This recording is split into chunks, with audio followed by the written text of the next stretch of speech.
परीक्षितोथ राजर्षेर जन्मकर्मविलापनम संस्थांच पांडुपुत्राणां वक्षे कृष्ण कथोदयम. भागवताच्या कथावस्तूला आपली सुरुवात झालेली आहे. भागवताच्या या प्रथम स्कंदामध्ये 3 संवादाचा विचार आहे असं आपण थोडंसं सकाळी चिंतन केलं. या 3 संवादाचा विचार करत असताना पहिला संवाद आहे सूत आणि शौनकादिक ऋषींचा, दुसरा संवाद आहे नारद आणि व्यासांचा आणि तिसरा संवाद आहे परीक्षिती आणि शुकाचार्याचा, शुक परीक्षितीचा संवाद. पहिल्या 2 संवादाचा थोडासा विचार आपला झालेला आहे. आता शुक आणि परीक्षिती यांच्यामध्ये झालेला जो संवाद, तो संवाद पाहण्याच्या पूर्वी या दोघांचं महत्त्व आपल्याला लक्षात यावं या दृष्टीनं परीक्षितीचं चरित्र आणि शुकाचार्याच्या संबंधातलं थोडंसं वर्णन असा विचार आपल्याला या पुढच्या सगळ्या अध्यायामध्ये या स्कंधात पाहायला सापडणार आहे. असं आपण थोडंसं विचारात घेतलं. 12 अध्यायातून शुकाचार्य हे परीक्षितीच्या चरित्राचा विचार आहे आणि त्याच्यानंतर मग पुढच्या एकाच अध्यायामध्ये शुकाचार्याचं महत्त्व ख्यापन करून त्या शुक आणि परीक्षितीचा समागम कसा घडला या संबंधातलं वर्णन आपल्याला पाहायला सापडतं. पहिल्यांदा या परीक्षितीच्या चरित्राचं वर्णन आपल्याला केलेलं पाहायला सापडतं. सुतांनी या परीक्षितीचं चरित्र सांगितलं. परीक्षिती हा राजर्षी आहेत. राजा असून जो ऋषी त्याला म्हणायचं राजर्षी, ब्राह्मण असून जो ऋषी त्याला म्हणायचं ब्रह्मर्षी. असं ऋषींच्या बाबतीमध्ये वेगळ्या वेगळ्या पद्धतीचं चिंतन, 7 प्रकारचे ऋषी आणि त्या ऋषींना तशी तशी संज्ञा प्राप्त होण्याचं कारण काय याचा वेगळा वेगळा विचार आहे. ऋषित्व हे क्रांतदर्शित्वानं येतं. ऋषित्व प्राप्त होण्याच्या करता म्हणून त्या महात्म्याच्या ठिकाणी दिव्य ज्ञान पाहिजे, लक्ष्य पाहण्याची दृष्टी त्याला सिद्ध झाली पाहिजे, तर त्याला ऋषी म्हणतात. आपल्याला काय दिसतं आणि ऋषींना काय दिसतं याच्यामध्ये थोडंसं अंतर आहे. आपण फक्त लक्षण पाहू शकतो, ऋषी मात्र लक्ष्य पाहू शकतात. लक्षणैकचक्षुष्काः वयम् आणि लक्ष्यैकचक्षुष्काः ऋषयः असं वर्णन आपल्याला पूर्वमीमांसाशास्त्रामध्ये पाहायला सापडतं. म्हणजे गायीच्या बाबतीमध्ये गोत्वाचं लक्षण करत असताना शासनशृंगादिमत्वम गोत्वम हे जर लक्षण केलं तर आपल्याला काय दिसतं आणि ऋषींना काय दिसतं याचा भेद पाहताना आपल्याला असं म्हणावं लागतं. आपल्याला पोळी दिसली, शिंग दिसली, गायीचं जे काही बाहेरचं चिन्ह आहे ते सगळं आपल्याला दिसलं, पण या लक्षणामध्ये अनुस्यूत असलेलं जे गोत्व आहे, जे एक आहे, ते एक असलेलं एकम नित्यम अनेकाधिकतम असलेलं गोत्व मात्र आपल्याला दिसत नाही, ते ऋषींना दिसतं. ते गोत्व पाहून त्या ऋषींनी ते लक्षण बांधलेलं असल्यामुळे ते लक्षण निर्दुष्ट ठरतं. लक्ष पाहून लक्षण जर बांधलं तर ते निर्दुष्ट असू शकतं. नुसतं लक्षण, बाहेरचं चिन्ह पाहून जर लक्षण बांधण्याचा कोणी प्रयत्न केला तर त्यानं सांगितलेलं लक्षण हे निर्दुष्ट असेल असं आपल्याला म्हणता येत नाही. आपल्याला दिसते ती पोळी, आपल्याला दिसतात ती शिंग, आपल्याला दिसतात ते 4 पाय, आपल्याला दिसतो तो पशु, आणि ऋषीमुनींना त्याच्यामध्ये अनुस्यूत असलेलं गोत्व ही जाती जी आहे, जी एक आहे, नित्य आहे, अनेक गो व्यक्तीच्या ठिकाणी जी जाती राहायला लागलेली आहे ती ऋषींना दिसते, असं ऋषींचं सामर्थ्य आहे. परीक्षिती राजर्षी आहे, ऋषी आहे, आणि ऋषी असल्यामुळे त्याला हे क्रांतदर्शित्व आहे. ऋषी असल्यामुळे त्याच्या ठिकाणी लक्ष पाहण्याची दृष्टी आहे. राजाही आहे आणि ऋषीही आहे अशी त्या परीक्षितीची योग्यता आहे. मग त्या राजर्षी परीक्षिताच्या संबंधामध्ये त्याचं जन्म, त्याचं कर्म आणि त्याचं विलापन म्हणजे त्याला मोक्षावस्था जी प्राप्त झाली या सगळ्याच्या सगळ्या गोष्टी मी तुम्हाला सांगणार आहे. संस्थांच्या पांडुपुत्राणाम आणि पंडूच्या कुलामध्ये जन्माला आलेले हे जे 5 पांडव आहेत यांची संस्था म्हणजे यांचं महाप्रस्थान, त्या संबंधातलाही विचार मी सांगणार आहे. परीक्षितीची कथा, राजर्षी असेल त्याची कथा कशाला आम्हाला सांगता, पांडुपुत्रांचं महाप्रस्थान ते कशाकरता आम्हाला सांगता, असं जर कोणी विचारलं तर सुतांनी त्या शौनकादिक ऋषींना सांगून ठेवलेलं आहे कृष्ण कथोदयम. भगवान श्रीकृष्ण परमात्म्याच्या कथेचा उदय तिथूनच होतो, म्हणून ती कथा ऐकली पाहिजे. पांडुपुत्राच्या संबंधातली कथा ऐकायची कशा करता, कृष्णकथा तिथून उदयाला येणार आहे. परीक्षिताची कथा ऐकायची कशा करता, कृष्णकथा तिथून उदयाला येणार आहे. त्याचा जन्म, त्याचं कर्म, त्याचं विलापन हे सगळंच्या सगळं ऐकल्याच्याशिवाय कृष्णकथा तुम्हाला समजणार नाही, त्याचं महत्त्व कळणार नाही, म्हणून मी हे तुम्हाला सांगायला लागलो. असं सांगून परीक्षिताच्या संबंधानं चरित्रकथन करताना पहिल्यांदा त्याचा जन्म, त्याच्यानंतर त्याचं कर्म आणि त्याच्यानंतर त्याचं विलापन म्हणजे त्याचा मोक्ष, या सगळ्या गोष्टी क्रमाक्रमानं आपल्याला सुतांनी सांगितलेल्या इथं पाहायला सापडतात. परीक्षिताचा जन्म कसा झाला, जन्माच्या संबंधातली त्याच्या कथा काय आहे, त्या जन्माच्या कथेतून भगवान श्रीकृष्ण परमात्म्याची भक्तावर असलेली असीम अगाध करुणा, त्या करुणेचा बोध आपल्याला कसा संपादन करता येतो, हे सगळं या चरित्रातून आपल्याला पाहता येण्यासारखं आहे बरं का. हा परीक्षिती जन्माला कुठं आला, कोणाच्या कुळात आला, पांडवाच्या कुळात. पंडूचा मुलगा अर्जुन, अर्जुनाचा मुलगा अभिमन्यू आणि त्या अभिमन्यूचा मुलगा हा राजा परीक्षित आहे. अशी यांच्या वंशाच्या बाबतीमधली थोडीशी संगती आपल्याला समजण्याच्या दृष्टीनं थोडक्यात सांगता येण्यासारखी आहे. अभिमन्यूच्या पोटी या परीक्षिताचा जो जन्म झाला तो कसा झाला, त्या जन्माच्या बाबतीमध्ये काही कथा आहे का, सहज जन्माला आला, दोन स्त्री पुरुषाच्या संसारामध्ये एखादी संतती जन्माला यावी, त्याप्रमाणे या परीक्षिताचा जन्म आहे का याच्या जन्माच्या बाबतीमध्ये काही अलौकिक घडलेलं आहे याचा थोडासा विचार आपण जर करायला लागलो. सुतांनी कथा अशी सांगितलेली आहे, कौरव पांडवांचं युद्ध झालं, होऊ नये पण झालं. दोन भावामध्ये युद्ध होणं योग्य नाही पण झालं. त्या झालेल्या युद्धामध्ये सगळेच्या सगळे कौरव पक्षीय मरायला लागले. कौरव आणि पांडवांच्या सेनेमध्ये 18 अक्षौहिणी सेना होते, पण त्या 18 अक्षौहिणी सेनेमध्ये जगले किती याचा जर विचार करायला लागलो तर फक्त 7 का 8 जणांची नावं आपल्याला पाहायला सापडतात. 5 पांडवाची मुलं असतील, पुढचा तो विचार वेगळा आहे. पण कौरवाच्या पक्षामध्ये कृपाचार्य आणि अश्वत्थामा हे दोघं चिरंजीव असल्यामुळे जगले, बाकीचे सगळे मेले. असं कौरव सैन्याचं झालं. हे सगळे मेले आणि सगळे मरता मरता शेवटी दुर्योधनाचं आणि भीमाचं जे गदायुद्ध झालं त्या गदायुद्धामध्ये भीम पडला. भीमाची गदा त्याच्या मांडीवर बसली, त्याची मांडी तुटली, अंग सगळं छिन्नविच्छिन्न झालेलंच होतं. आणि मांडी फुटल्याच्या नंतर मग तो भीम हे दुर्योधन असा युद्धभूमीवर पडल्याच्या नंतर तो आता प्रतिकार करणार नाही, त्याला काही गदा चालवता येणार नाही. असं पाहिल्याच्या नंतर भीमानं युद्ध थांबवलं, युद्ध संपलं. शेवटचं युद्ध दुर्योधन आणि भीमाचं जे झालं त्या युद्धाची सुद्धा समाप्ती झाली. ते युद्ध संपल्याच्या नंतर मग हे सगळेच्या सगळे पांडव आपला विजय झाला या आनंदाच्या भरामध्ये आपल्या शिबिरामध्ये येऊन थांबले. भगवान श्रीकृष्ण परमात्म्याने त्या सगळ्यांना सांगितलं म्हणे आज आनंदाचा दिवस आहे, युद्ध थांबले, फार चांगलं झालं, कौरवाचा नाश झाला. जो दुर्जनाचा संहार करणं माझ्या अवताराचं प्रयोजन आहे ते वेगळ्या पद्धतीनं मला सिद्ध करून घ्यावं लागतं, ते मी या पद्धतीनं तुमच्याकडून दुर्जनाच्या संहाराचं कार्य साधून घेतलेलं आहे. आनंदाचा क्षण आहे. आज आपण तुमच्या या नेहमीच्या मुक्कामाच्या ठिकाणी थांबण्याच्यापेक्षा अन्य शिबिरामध्ये जाऊन काही थोडासा आनंदोत्सव साजरा करून तिथं थांबू असं सांगून देवाने त्यांना तिथून काढलं. त्या शिबिरामध्ये ते झोपायचे तर तिथून देवाने त्यांना काढल्याच्या नंतर गंमत अशी झाली, त्याच दिवशी दुर्योधन रणांगणामध्ये पडलेला असताना त्याच्या भेटीला अश्वत्थामा गेला. अश्वत्थामा गेला आणि अश्वत्थामा म्हणायला लागला, काय दुर्योधना, याने सांगितलं, या गुरुपुत्रा, काय तुझी अवस्था झाली रे? म्हणे विपन्न अवस्थेमध्ये आहेस, मांडी तुटलेली आहे, रक्त वाहत आहे, अंग सगळं छिन्न विच्छिन्न झालेलं आहे, अंगावर क्षत पडलेली आहेत, गिधाडं तुला टोचायला लागलेली आहेत, एवढी तुझी विपन्न अवस्था झाली, मला पाहवत नाही म्हणे हे, पण तुला शेवटचं भेटाय करता म्हणून मी आलो.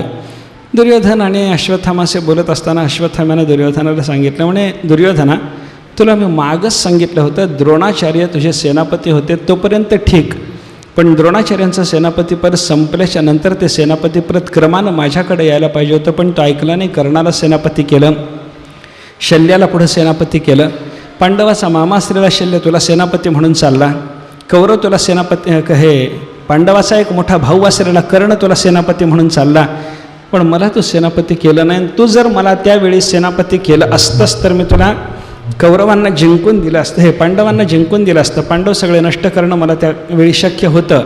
मी जर सेनापती झालो असतो तर मला सगळ्या पांडवांना सहज मारणं शक्य होतं, आणि तू तसं केलं नाही.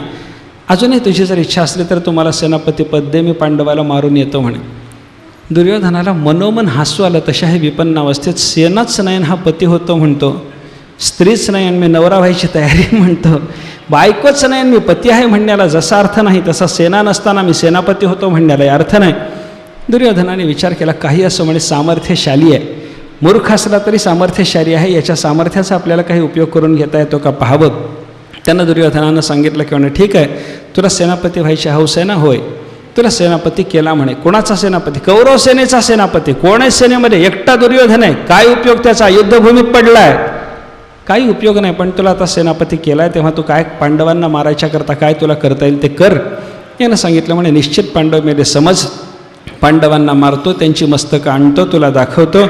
असा विचार करून हा तिथून निघाला.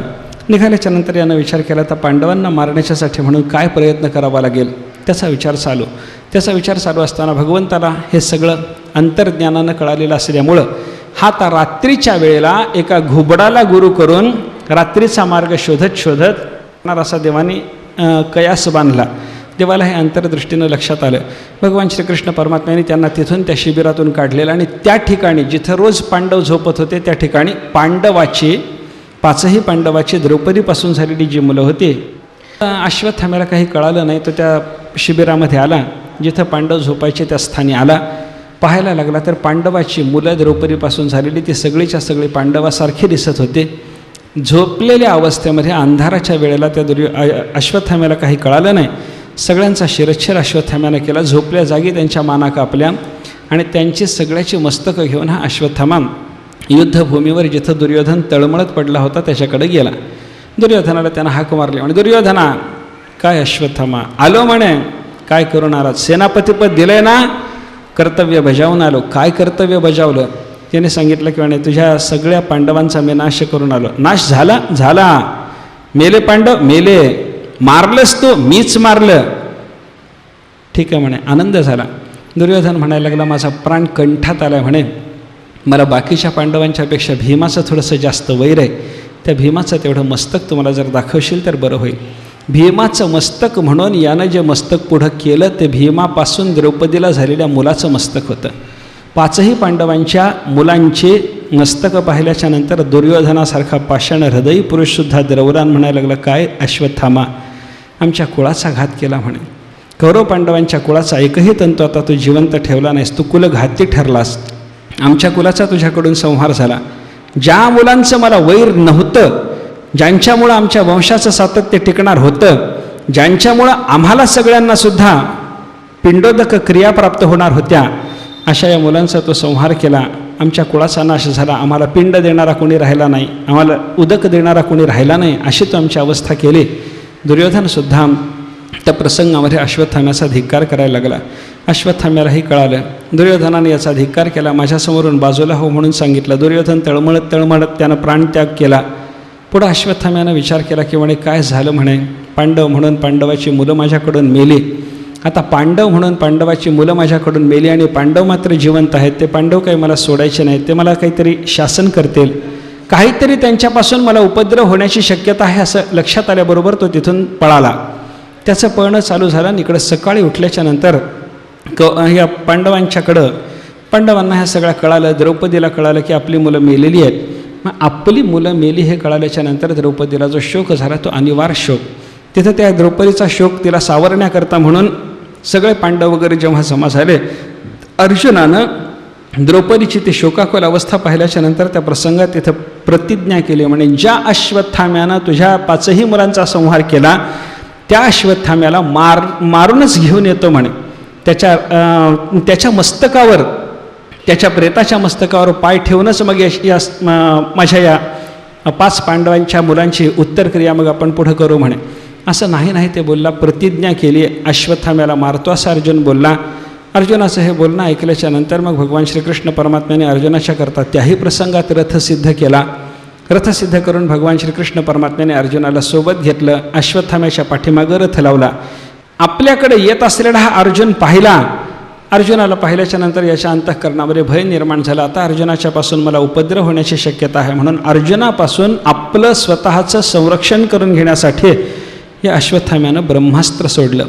ते ब्रह्मास्त्राचं दिव्य तेज येत असलेलं अर्जुनानं जेव्हा पाहिलं तेव्हा भगवंताला तो म्हणायला लागला, देवा हे काय येतं आणि याचा प्रतिकार कसा करायचा, कृपा करून सांगा.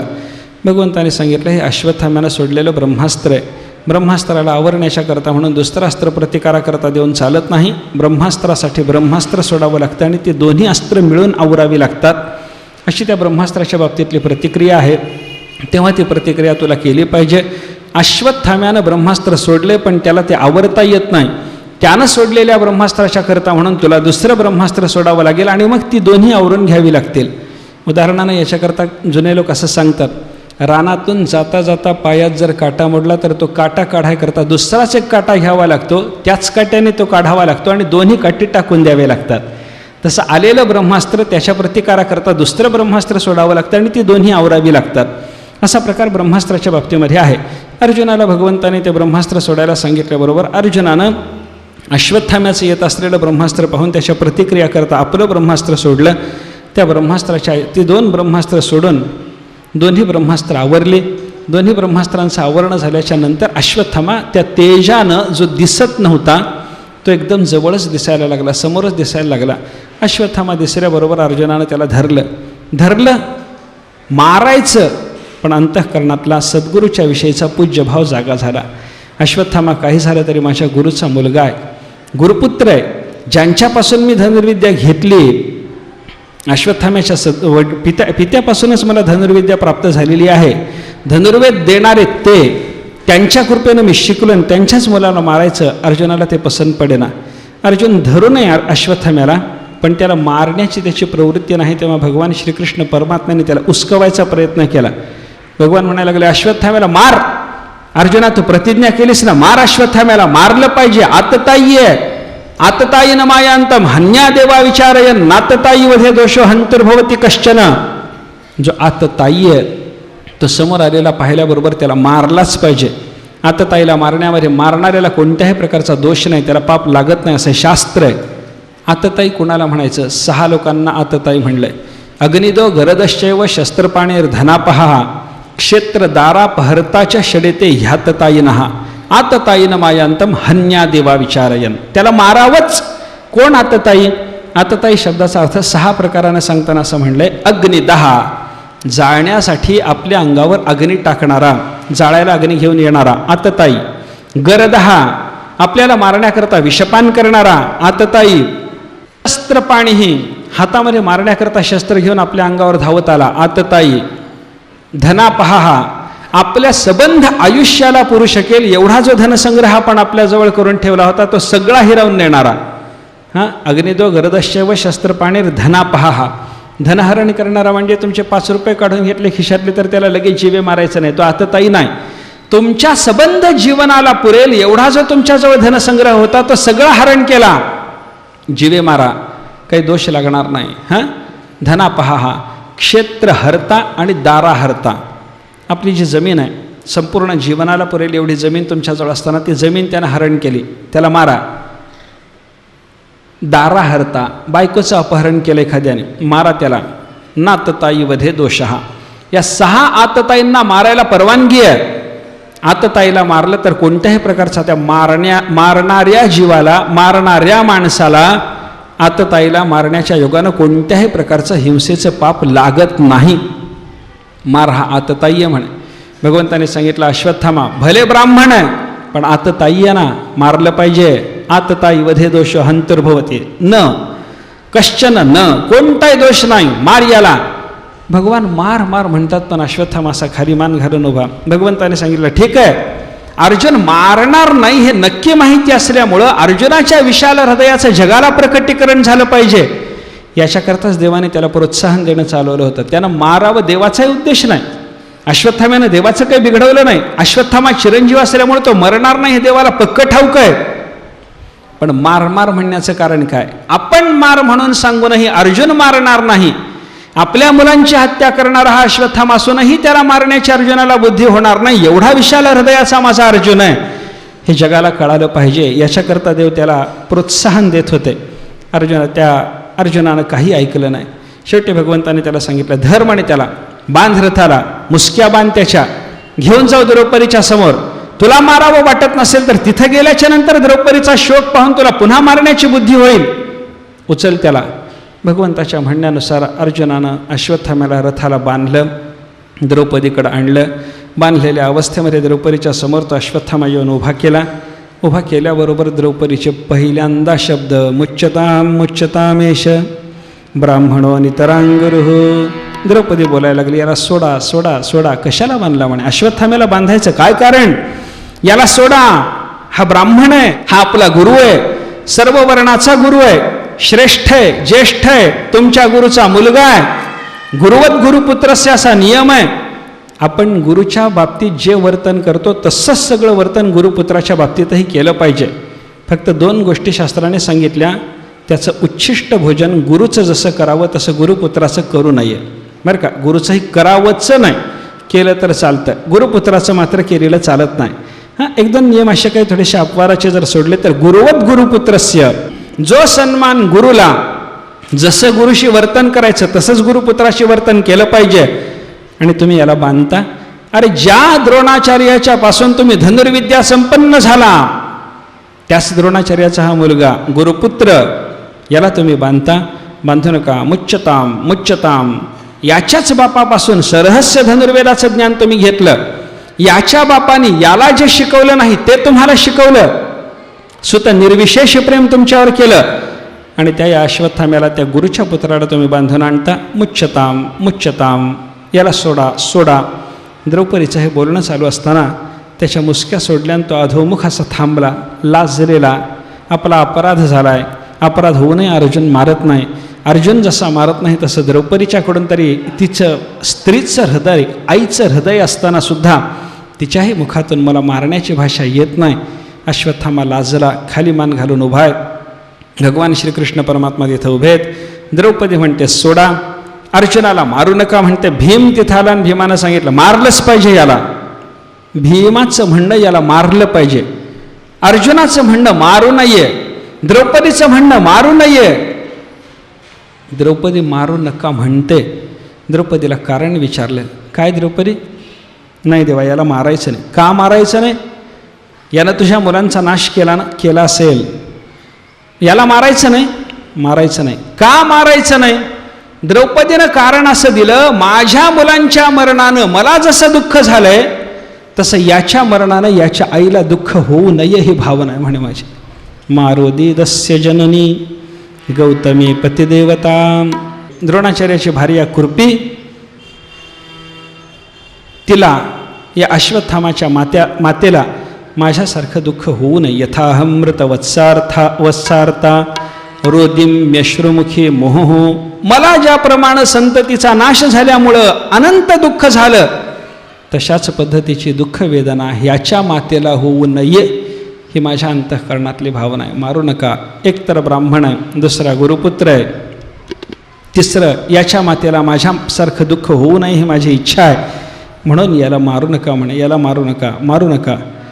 द्रौपदीचं हे म्हणणं चालू असताना भीम तिथं आला, तो म्हणतो आमच्या सगळ्या कुळाचा नाश करणार हा, याला ठेवायचा कशाला, मारा याला. भीमाचं म्हणणं मारावं, द्रौपदीचं म्हणणं मारू नये.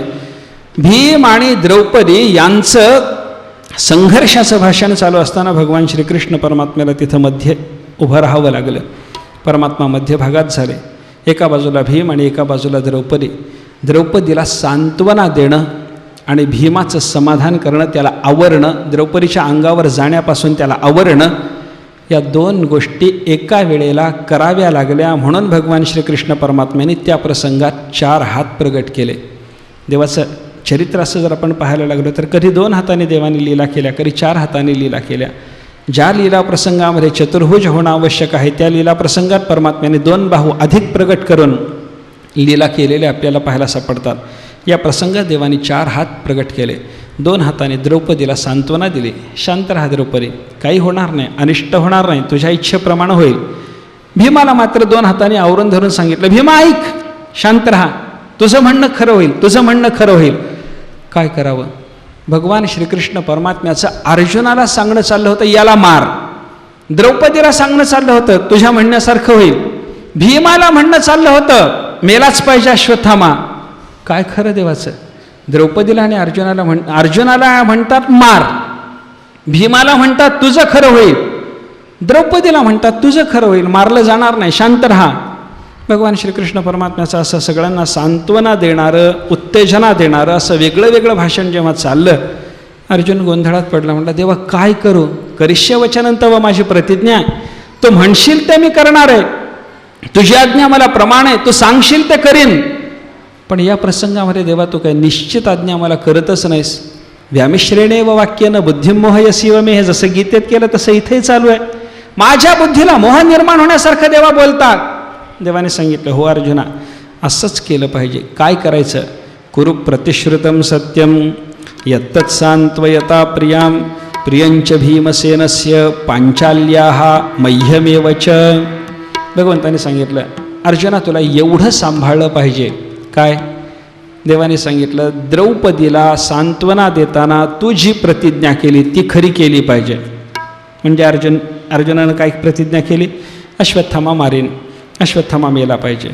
प्रियंच भीमसेनस्य, भीमाला जे आवडतं तेही तुला केलं पाहिजे. म्हणजे अश्वत्थामा मेला पाहिजे. भीमाला वाटतं अश्वत्थामा मेला पाहिजे.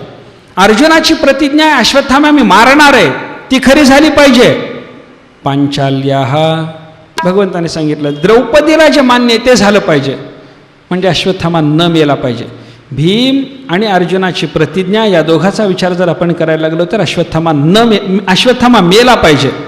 द्रौपदीच्या मताचा विचार जर केला तर अश्वत्थामा न मेला पाहिजे. भगवंताने सांगितलं तुझी प्रतिज्ञा खरी कर, भीमाचं म्हणणं खरं कर, द्रौपदीचं म्हणणं खरं कर, एवढ्यावर भागत नाही. मह्यमेवच, जे मला संमत आहे तेही कर. याला संमत काय आहे? भीमाला संमत अश्वत्थामा मरणं, द्रौपदीला संमत अश्वत्थामा न मरणं. कृष्णाला संमत काय? भीमाकडे तोंड केलं की अश्वत्थामा मरणं संमत आहे, द्रौपदीकडे तोंड केलं की अश्वत्थामा न मरणं संमत आहे. म्हणजे अश्वत्थामा मरावा, अश्वत्थामा मरू नये, अश्वत्थामा मरावा व मरू नये, या तिन्ही गोष्टी सांभाळायच्या आणि जे करायचं असेल ते कर, असं अर्जुनाला भगवान श्रीकृष्ण परमात्म्याने सांगितल्यानंतर अर्जुन म्हणाला, कळालं देवा, काय कळालं? रहस्य कळालं, तुझ्या बोलण्याचं रहस्य कळालं. काय गंमत आहे पहा, आपल्याला काही कळालं? मरणं न मरणं, मरणं व न मरणं हे अश्वत्थाम्याच्या बाबतीत करायचं, असं रहस्याचं देव बोलले, गूढ बोलले. काय असतं? वर्माच्या ज्या गोष्टी असतात की नाही त्या अशा व्यक्त सांगितल्या जात नाहीत. वर्म कळणं कठीण आहे, कळालेलं वर्म व्यक्त करता येणं कठीण आहे. कळालेले वर्म व्यक्त करण्याच्याकरता शब्द वापरणं त्याहीपेक्षा कठीण आहे. शब्दात कळालेलं वर्म जरी व्यक्त झालेलं असलं तरी ते रहस्यमय पद्धतीनं सांगितल्याच्या नंतर समोरच्या श्रोत्याला ग्रहण होणं त्याहीपेक्षा कठीण आहे. पण भगवंताला या अश्वत्थाम्याच्या बाबतीत काय क्रिया केली म्हणजे हे सगळं सांभाळलं जाईल हे वर्म कळालं, त्यानं ते व्यक्त केलं.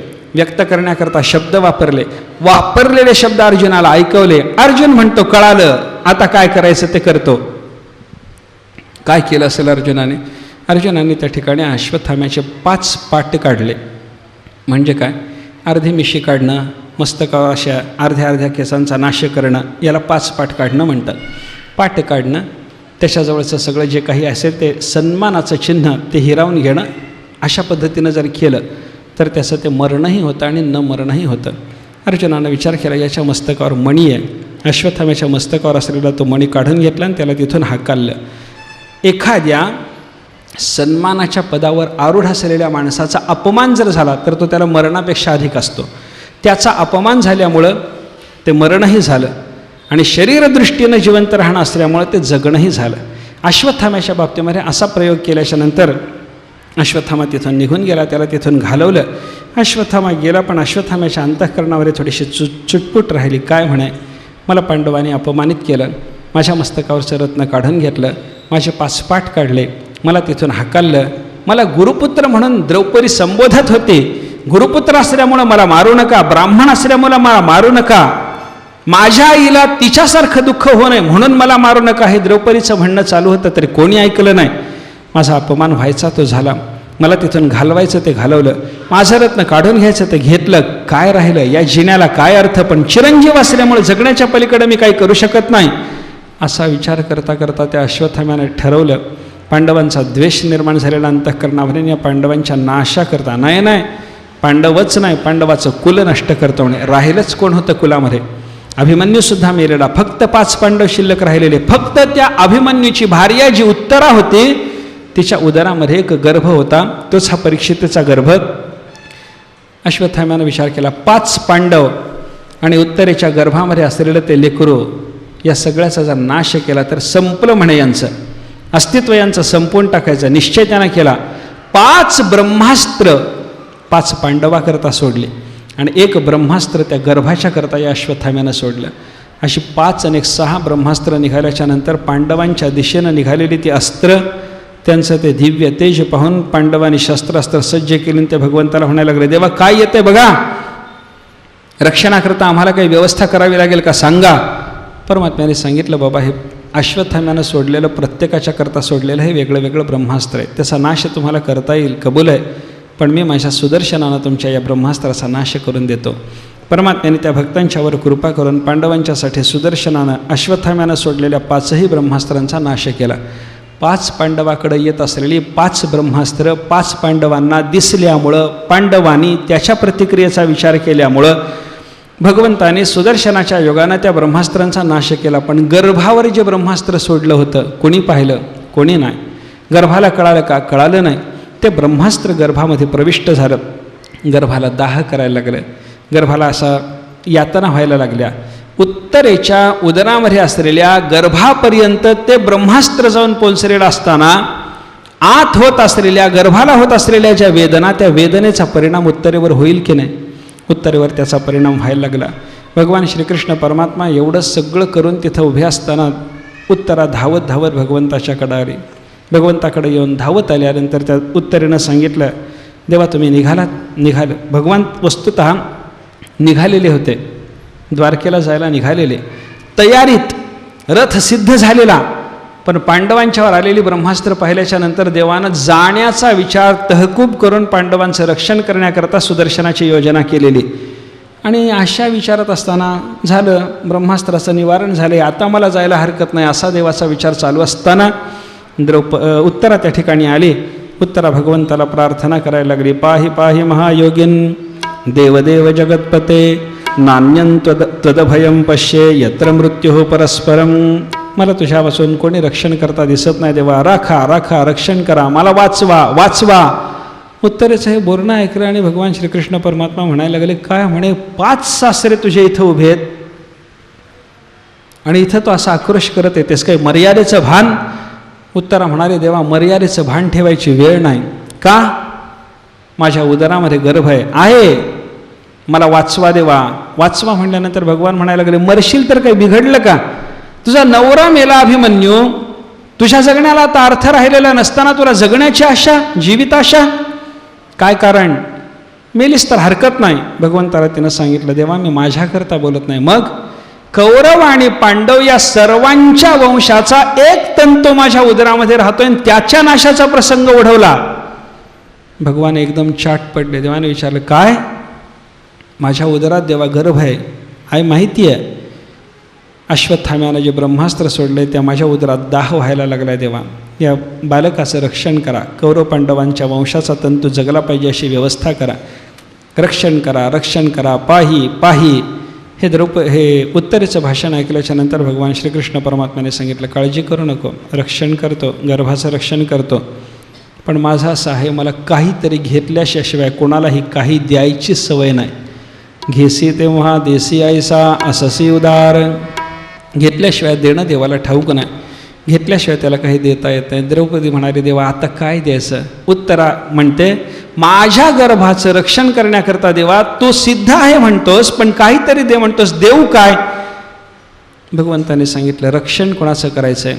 तुझ्या अर्भकाचं, तुझ्या बाळाचं, तुझ्या गर्भाचं. मग तुझ्या गर्भाचं रक्षण करण्याकरता म्हणून मलासुद्धा तुझ्या गर्भाच्या रूपामध्ये आलं पाहिजे. म्हणजे तू मला दे, काय दे? मातृत्व दे, तुझ्या उदरात जाऊ दे, प्रविष्ट होऊ दे, त्याच्याशिवाय गर्भाचं रक्षण नाही. तू मला मातृत्व दे, मी तुझ्या गर्भाचं रक्षण करतो. परमात्म्याला तिनं उत्तरेनं सांगितलं, देवा गर्भात प्रविष्ट व्हा, हरकत नाही. उत्तरेचं मातृत्व देवाने स्वीकारलं, तिच्या गर्भात प्रवेश केला आणि भगवान श्रीकृष्ण परमात्म्याने आपली गदा त्या गर्भाच्या भोवताली अशी वेगात फिरवली आणि त्या ब्रह्मास्त्राचा नाश केला. गर्भात जाऊन भगवान श्रीकृष्ण परमात्मा त्या उत्तरेच्या गर्भात असलेल्या त्या बालकाच्या कडे गेलेलं अश्वत्थाम्याचं जे ब्रह्मास्त्र त्याचा नाश करताना त्या गर्भस्थ बालकानं देवाच्याकडे पाहिलं. अतिशय दिव्य दर्शन. भगवान श्रीकृष्ण परमात्मा चतुर्भुज, शंखचक्र गदा पद्म 4 आयुध, अंगावर पितांबर, गळ्यात कौस्तुभ, मस्तकावर मुकुट, दिव्य रूप त्यानं पाहिलं. कोण आहे हा? कसा आला? काय करतो? गदा फिरवतोय का सुदर्शन फिरवतोय? काही त्या बाळाला कळलं नाही. रक्षण व्हायला लागलंय, हा कोण हे कळालं नाही. अशा अवस्थेमध्ये तो बालक तिथं असताना त्या बालकाचं रक्षण भगवंताने केलं. भगवान बाहेर आले, ब्रह्मास्त्राचं निवारण झालं. ब्रह्मास्त्राचं निवारण करून परमात्मा बाहेर आल्याच्या नंतर उत्तरेनं सांगितलं, देवा मला शांत वाटतं. भगवान श्रीकृष्ण परमात्मा काही काळपर्यंत त्या पांडवांच्या घरी राहिले. पांडवांना त्याने सांगितलं की आता तरी मला जाऊ द्या, सगळं काम झालं आहे तुमच्या शत्रूंचा नाश झाला, युद्ध संपलं, तुमच्याकडं आलेलं अश्वत्थाम्याचं जे विघ्न त्याचं निवारण झालं, गर्भाचं रक्षण झालं, धर्माचं राज्य सुरू झालं. आता मला द्वारकेला गेलं पाहिजे, तिकडची व्यवस्था बघणं हेही माझं कर्तव्य आहे. असं म्हणून भगवान श्रीकृष्ण परमात्मा सर्वांचा निरोप घ्यायला लागले. तेव्हा कुंतीकडे आले आणि कुंतीला म्हणायला लागले, आत्याबाई काय मला जायचं आहे? कुठं? द्वारकेला. भगवंताला कुंतीनं सांगितलं की म्हणे, देवा काही काळ राहा अजून, तुम्ही जर गेलात तर माझ्या पांडवाचं रक्षण कोण करणार? देवा राहा. भगवंताने सांगितलं, राहतो आत्याबाई. नाही देवा जा. का? तुम्ही जर इथं राहिलात तर माझ्या माहेरच्या लोकांचं रक्षण कोण करणार? देवा इकडंच जर तुम्ही राहिलात तर द्वारकावासी माझ्या यादवांचं रक्षण करायला तिथं कोणी नाही देवा, जा. भगवान म्हणाले जायलाच निघालो होतो, निरोप विचारायला आलो होतो, तुम्ही राहा म्हणाला म्हणून राहतो म्हणालो. नाही देवा, राहा राहा जा, राहा जा, राहा जा. हे कुंतीचं बोलणं देवाने ऐकलं. भगवान श्रीकृष्ण परमात्मा तिथं उभे असताना कुंतीनं देवाला सांगितलं, म्हणे देवा, माझी तुमच्याकडं पाहण्याची दृष्टी तुम्ही माझा एक भातसा एवढीच नाही, मी तुम्हाला परमपुरुषाच्या रूपामध्ये पाहते. भगवान आहात, आदिपुरुष आहात, परमपुरुष आहात, तुम्हाला माझा नमस्कार असो. आत्या असून या कुंतीनं भगवान श्रीकृष्ण परमात्म्याला परमपुरुषाच्या रूपामध्ये जाणून नमस्कार केला. नमस्कार करून कुंती असं भगवंताचं स्तवन करायला लागली. कुंती भगवंताच्या समोर बोलायला लागली. भगवंताचा अवतार कशासाठी झाला, परमात्म्याने आमचं रक्षण कशा कशा पद्धतीनं केलं याचं वर्णन कुंतीनं केलं. परमात्म्याच्याबद्दल बोलत असताना कुंती म्हणायला लागली, देवा तुम्ही होता म्हणून आमचं रक्षण झालं, नाहीतर आमचं रक्षण होण्याचा प्रसंग नव्हता. अनेक संकट, पांडवावर काय एक संकट आलं काय, अनेक संकटातून भगवंताने आवरलं, सावरलं, पांडवांना वाचवलं, जगवलं. काय काय संकट आली कुंतीनं यादी दिली. विषान महाग्ने हे पुरुषार दर्शनात, आमच्याकडे विषाचं संकट आलं, भीमाला विष दिलं होतं, त्याच्यातून रक्षण केलं देवानी. लाक्षाग्रहामध्ये यांना जाळायचा प्रयत्न झाला, त्याच्यातून देवानी वाचवलं.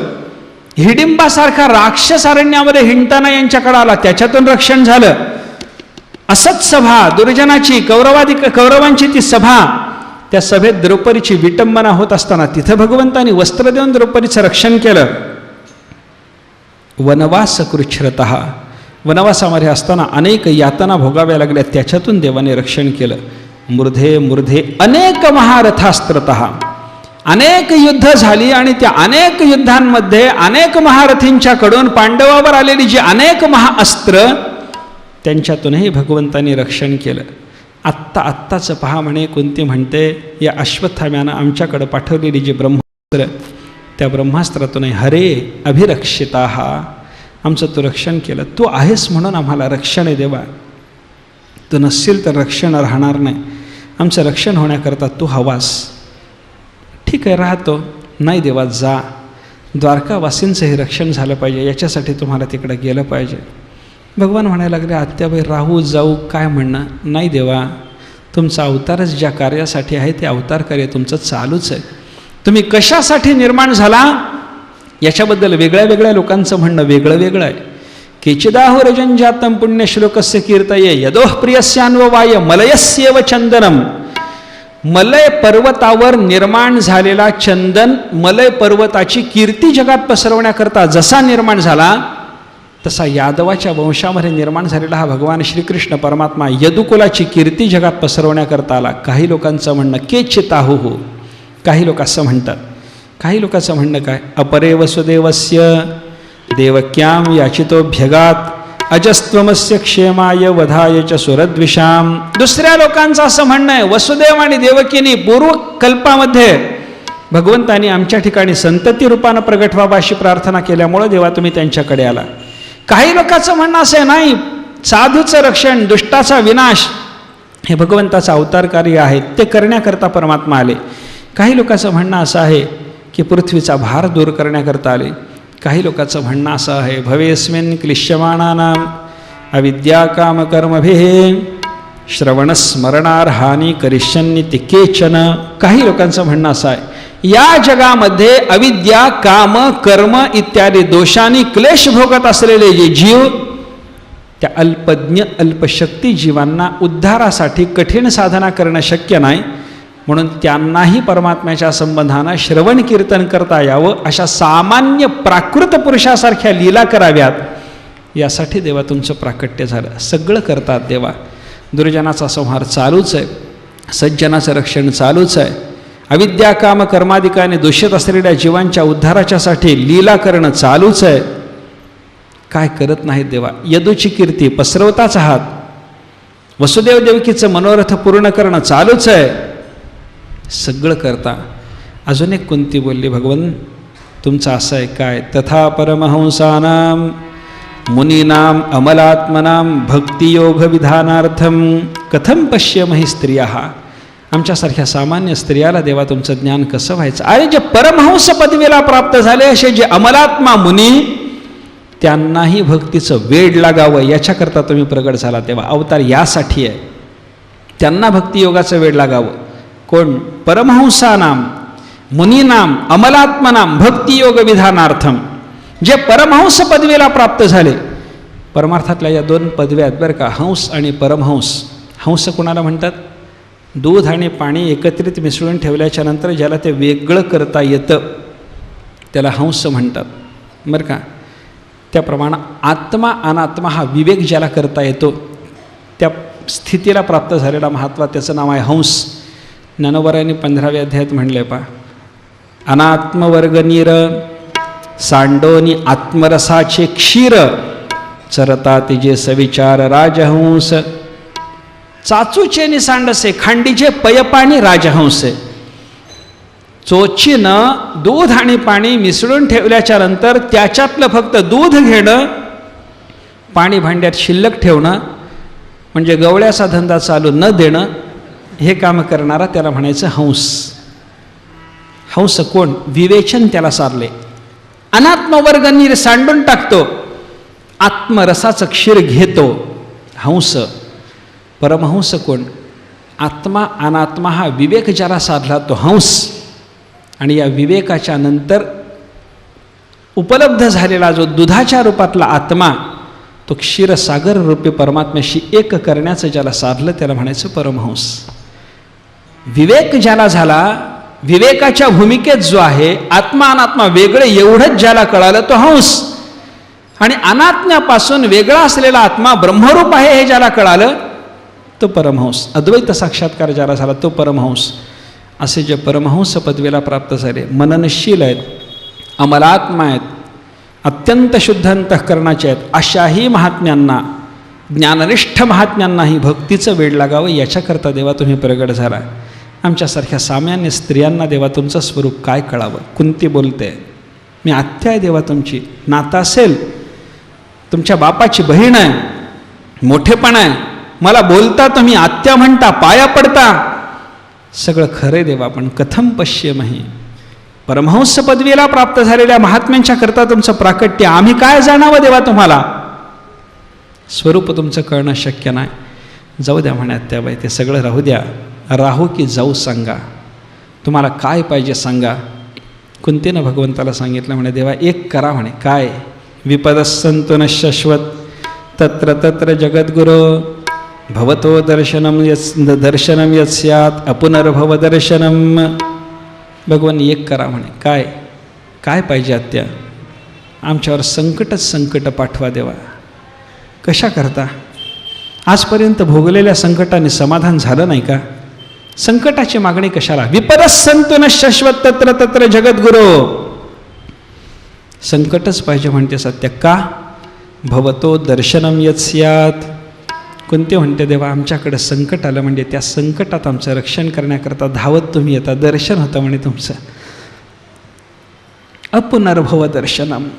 पुन्हा भवदर्शन घडणार नाही, जन्ममरण परंपरा राहणार नाही.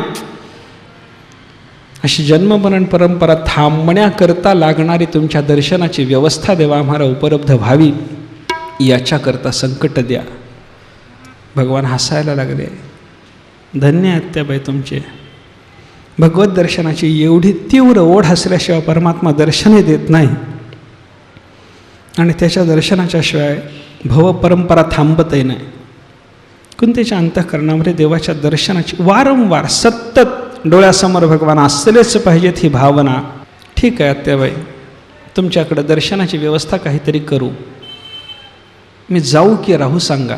म्हणता पांडवाच्या रक्षणाकरता राहा म्हणता, यादवांच्या रक्षणाकरता जा म्हणता. जा राहा सारखं चालू आहे. जाऊ की राहू सांगा. कुंतीनं सांगितलं देवा काय करायचं ते करा, माझ्याकरता अजून एक करा. काय करू? स्नेहपाशमिमं छिंधी दृढं पांडुषु वृष्णीषु. देवा एक करा म्हणे. काय? पांडव माझे, यादव माझे, असं ममतेनं माझं त्यांच्या ठिकाणी जे स्नेहबंधन निर्माण होऊन राहिलेलं आहे, हा स्नेहपाश तोडून टाका. पांडव माझे न वाटले पाहिजेत, यादवही माझे न वाटले पाहिजेत. यादवही नाहीत, पांडवही नाहीत, मग यादवाच्या रक्षणाकरता तिकडं जावं, पांडवाच्या रक्षणाकरता इथं राहावं, त्याच्यानं तुम्हाला त्रास व्हावा, हे माझं बोलणं येणार नाही देवा. याच्यासाठी स्नेहबंधन तोडा. स्नेहपाशम इमम छिंधी दृढम पांडुषु वृष्णीषु. यादव कुलोत्पन्न आणि पांडव कुलोत्पन्नांच्या ठिकाणी माझा गुंतून राहिलेला स्नेहपाश देवा सोडा. भगवंतानी कुंतीकडे पाहिलं आश्चर्याने. संकट काय मागते. पांडव आणि यादवाच्या विषयी एवढा अथांग स्नेह हिच्या अंतःकरणामध्ये असताना तो स्नेहपाश काय तोडा म्हणते. कुंतीनं भगवंताच्याकडं पाहिलं आणि भगवंताची स्तुती केली थोडीशी. देवाची अत्यंत सुंदर सुंदर पदामध्ये भगवंताची स्तुती केली. श्रीकृष्ण, कृष्णसख, वृष्णी ऋषभ, अनेक विशेषणं दिली. देवा तुम्ही श्रीकृष्ण आहात, कृष्ण सखा आहात. अर्जुनाला एक कृष्ण नाव आहे, त्याचे तुम्ही सखा आहात. वृष्णी कुळामध्ये जन्माला आलेले श्रेष्ठ पुरुष तुम्ही आहात. अनेक दुर्जन राजांचा संहार करण्याकरता तुम्ही अवतीर्ण झालेले आहात. तुमच्या सामर्थ्याला देवा मर्यादा नाही. तुम्ही गोविंद आहात. गो, द्विज आणि देव यांच्या ठिकाणी निर्माण झालेली जी संकट, दुःख, त्याचं हरण करण्याकरता देवा तुमचा अवतार झालेला आहे. तुम्ही योगेश्वर आहात, अखिल गुरु आहात, तुम्ही भगवान आहात. योगेश्वरा अखिल गुरु भगवन नमस्ते. हे योगेश्वरा, हे अखिल गुरु, हे भगवन, हे परमात्मन, मी मागितलं आहे स्नेहपाश तोडा. एक संकट पाठवा, दोन द्यायचं ते द्या. तुमची इच्छा जसं असेल तसं करा. तुमच्या इच्छेचा प्रश्न देवा. आमचं बोलणं संपलं. सूत म्हणायला लागले, पृथयेत्थम कलपदैही परिणुता खिलोदय. कलपद, सुंदर सुंदर पदांनी कुंती मातेनं भगवान श्रीकृष्ण परमात्म्याशी असं भाषण केल्यानंतर, देवाच्या सगळ्याच्या सगळ्या वैभवाचं कुंतीच्याकडून वर्णन झाल्याच्या नंतर भगवंतानी काय करावं, देवानी काय केलं ते सांगताना सूत म्हणतात, मंदं जहास वैकुंठः मोहयन्यव मायया. परमात्म्याने मंद हास्य केलं. कुंतीकडं पाहून देव हसायला लागले. कशा करता? कुंतीच्या अंतःकरणामध्ये मोह निर्माण करावा. देवाचं हास्य म्हणजे माया आहे. त्या मायेनं कुंतीच्या अंतःकरणात मोह निर्माण व्हावा आणि कुंतीला स्नेहपाश तोडून घेणं इच्छा होऊ नये, संकटाची इच्छा होऊ नये, तिला मोह निर्माण व्हावा. तिनं पांडवाच्या जवळच राहावं, माझ्या पांडवांना मातृसुख मिळावं, या भावनेनं भगवान श्रीकृष्ण परमात्म्यानं कुंतीकडं पाहून नुसतं हास्य केलं. भगवान श्रीकृष्ण परमात्म्याने सांगितलं म्हणे, आत्याबाई काय निघतो म्हणे, मी तुमचा स्नेहपाश वगैरे काय तोडायचा का ठेवायचा ते नंतर पाहू, मी निघतो. नाही देवा, काही दिवस राहा म्हणे. कुंतीनं असं राहायला सांगितल्याच्यानंतर भगवान श्रीकृष्ण परमात्म्याने इतर द्रौपदी वगैरे स्त्रियांच्याकडे जेव्हा पाहिलं तेव्हा त्यांनीसुद्धा सांगितलं, नाही देवा, अजून राहिलं पाहिजे, अजून राहिलं पाहिजे. काही काळ भगवंतांनी राहायचं ठरवलं. परमात्मा राहायला लागले. परमात्मा तिथं असताना एका दिवशी भगवान श्रीकृष्ण परमात्म्याने धर्मराजाशी बोलणं केलं. धर्मराजाशी बोलत असताना त्यांना असं लक्षात आलं की धर्मराजाला या युद्धामध्ये झालेला जो कुलसंहार, नरसंहार, याचं फार वाईट वाटायला लागलेलं आहे.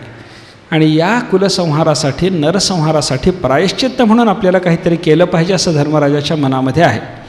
वस्तुतः युद्धामध्ये जे मारणं असतं त्या मारण्याचा मारणाऱ्याला दोष नाही, आणि युद्धामध्ये जे शस्त्रास्त्रांनी मरण असतं त्या मरण आणि अपमरणाचं फल त्या माणसाला प्राप्त होत नाही.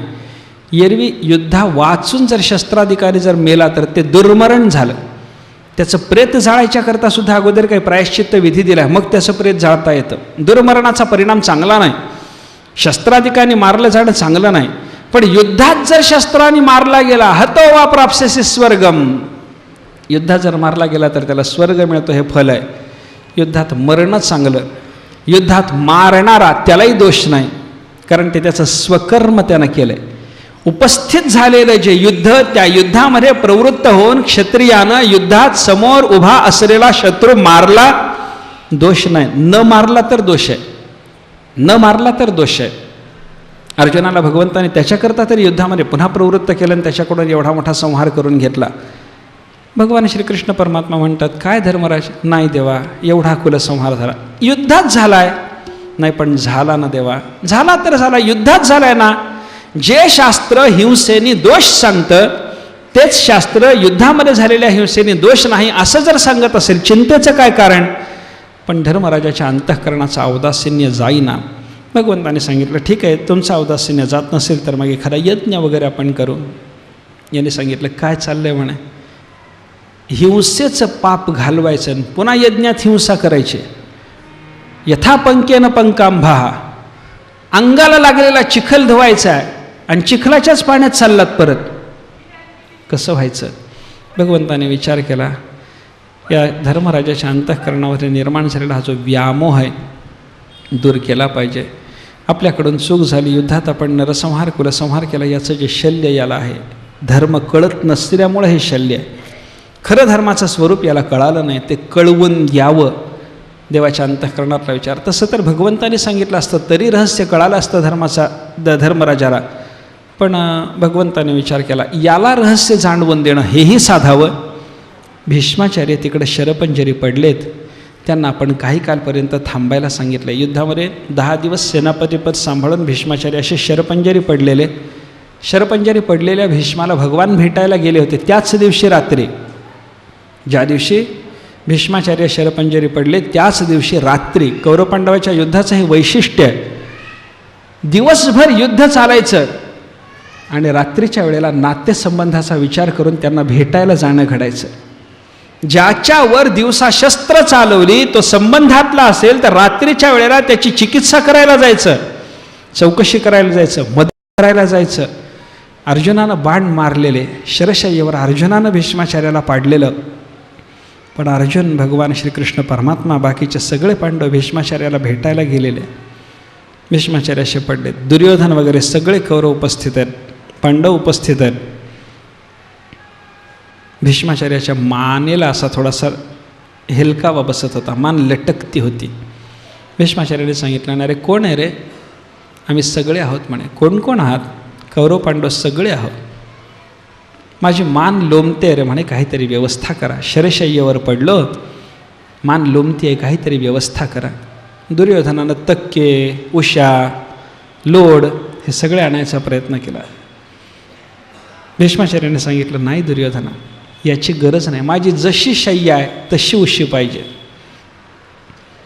शय्येचं स्वरूप वेगळं आणि उशीचं स्वरूप वेगळं चालत नाही. अरे मी वीरगतीला प्राप्त व्हायला लागलो, इथं विलास नको, वीरतेला शोभिवंत करेल माझ्या अशाच पद्धतीची उशी मला पाहिजे.